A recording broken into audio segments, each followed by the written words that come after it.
Alright, this is gonna be a super quick review of Cyberpunk 2077 after playing it for about 110 hours. Let's go. Spoiler free, of course. Part 1 is gonna be what I think the game is, part 2 is gonna be what I think the game did well and poorly, and part 3 is gonna be who I think will enjoy the game. Okay, part 1. In my opinion, the game is an interactive movie or a strict visual novel. You have less control than you think, at least this is what it feels like when it comes to the story. Feels like you have certain lanes in front of you, and your dialogue options are either going to unlock certain lanes or place you in them or whatever. It's less about making a long set of complex decisions that lead you to a highly customized ending, and more so, like, these are the options you have, which one do you like? The game has open world elements in it. Personally, I don't think it's very good, but it has it. It has major and minor side quests. It has random action encounters and explorations to do. The game also has a lot of side characters to explore, their issues, their personalities, their conflicts, and you spend a lot of time figuring out how you want to interact with them. Cyberpunk is not an action game. There are very few adrenaline-pumping action scenes. The action is very repetitive, very slow. Cyberpunk, in my opinion, is not an RPG game. I set the bar very high for what's considered an RPG game, and Cyberpunk has RPG elements, but there really isn't true customization. Now, part 2.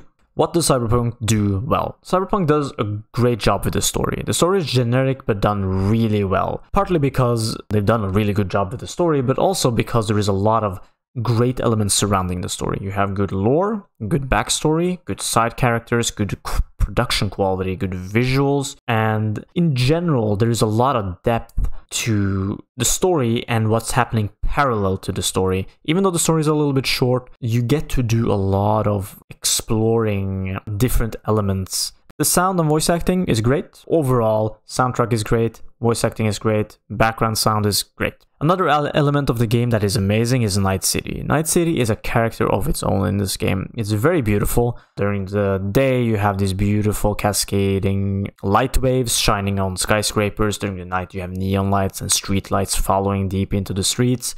In the outskirts, you have beautiful sunrises casting over the desert. It's a lot of beautiful things to watch and experience. The city is also very cleverly designed. It's a smooth experience to travel through it. They've done a good job making it feel like the city is like huge and great, but at the same time, traveling very easy, very quick, very enjoyable. Next, the visual part. The visual part just looks great. Now, what does Cyberpunk do poorly? Technical problems. Lots of technical problems. There are bugs, console problems, very heavy on the CPU, at least it was for me, and there are some game-breaking bugs that force you to constantly have to do manual saves. Do a lot of research before you buy the game to make sure you have the hardware to play it. There's a lot of fear of missing out. I was always afraid of choosing the wrong option and losing out on content rather than choosing the option that I would personally choose. And this is extra bad if you just want to play through the game one time. Next, generic open world, generic action, generic RPG. These are all pretty bad. The open world is really boring, repetitive, and grindy. This is particularly bad if you have some sort of OCD about clearing out your side missions. You're gonna struggle to enjoy doing everything over and over and over again just to make sure you remove markers on the map and clean it out. I suffer from this.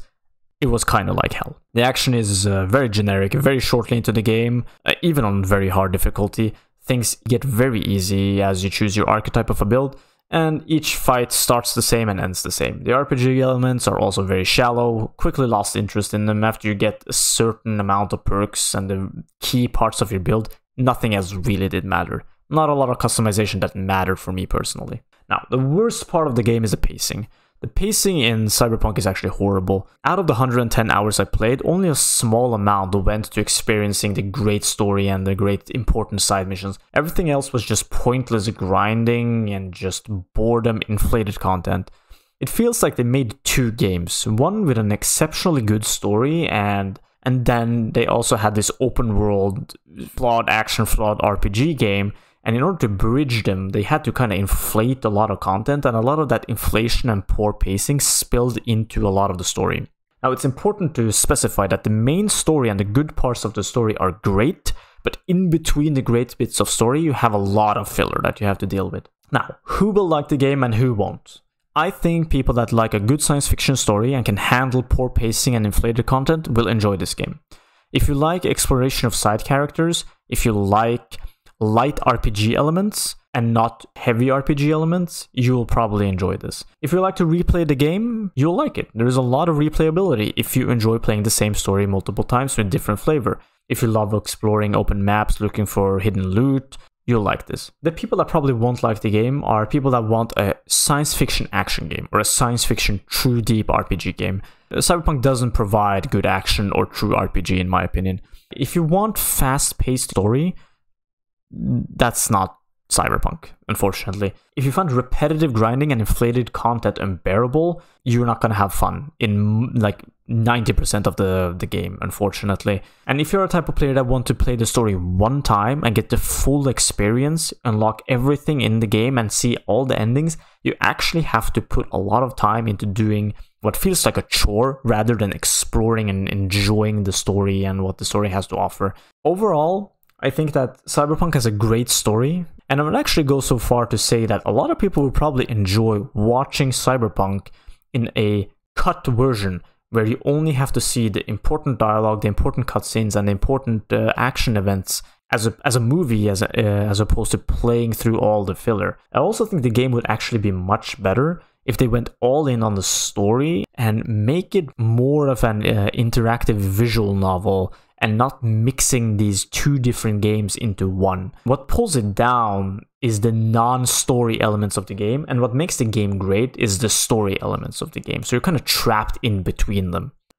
Anyways, that's my review of the game. Those are only my thoughts. Bye.